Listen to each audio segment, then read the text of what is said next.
One of the big and emotional headlines during the ongoing war between Israel and Hamas has been the hostage situation. Hundreds of people were taken hostage by Hamas during the October 7th attack on Israel.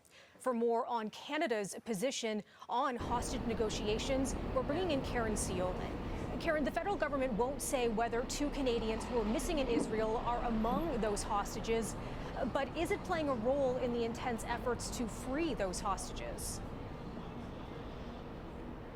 Hey, Melissa. So, yes, short answer is it is. I spoke with a former Canadian diplomat who has personal experience in hostage negotiations abroad. Just to give you a little bit of background, Gar Party worked 11 years for Global Affairs Canada. During that time, he managed the release of 125 kidnapped Canadians from all parts of the world. Now, in this case, Foreign Affairs Minister Mélanie Joly says Canada has sent a team of experts to support Israel's chief negotiator. She's also been in talks with Qatar as well as the White House and the U.S. State Department.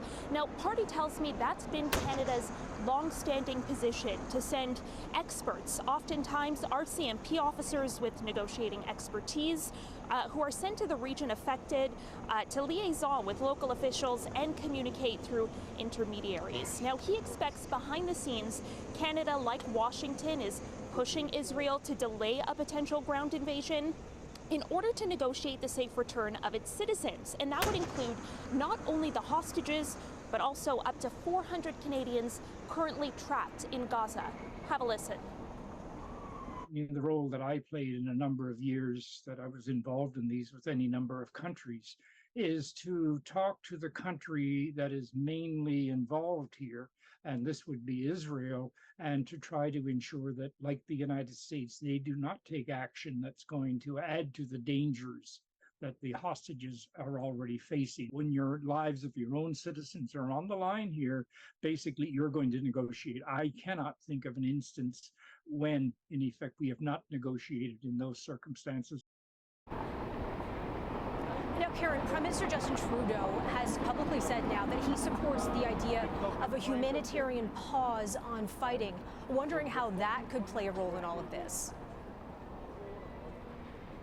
Yeah, so Melissa, Canada has joined other Western allies in saying it supports what it calls humanitarian pauses in the war rather than a ceasefire. Now, a ceasefire is intended to be longer term. It is expected to cover the entire area of a conflict, whereas according to the UN, a humanitarian pause is more limited in scope.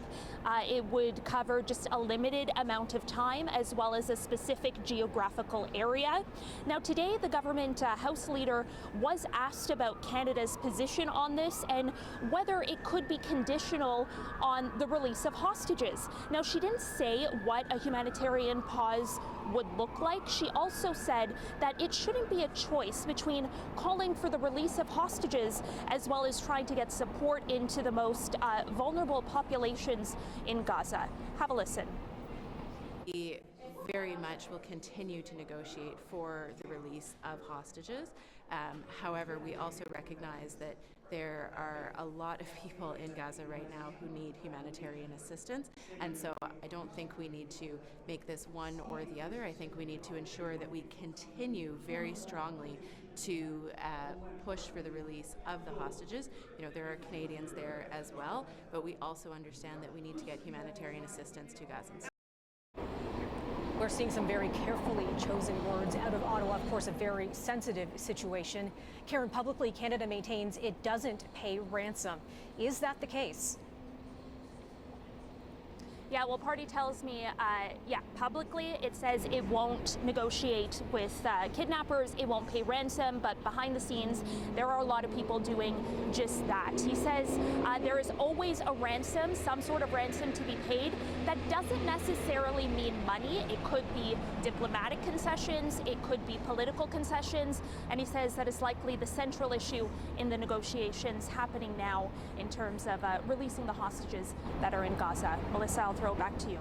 Some very interesting tidbits you're getting in your interview there, Caryn. We're going to hear more from you on City News. We appreciate that update. Caryn Ceolin joining us on City News 24/7.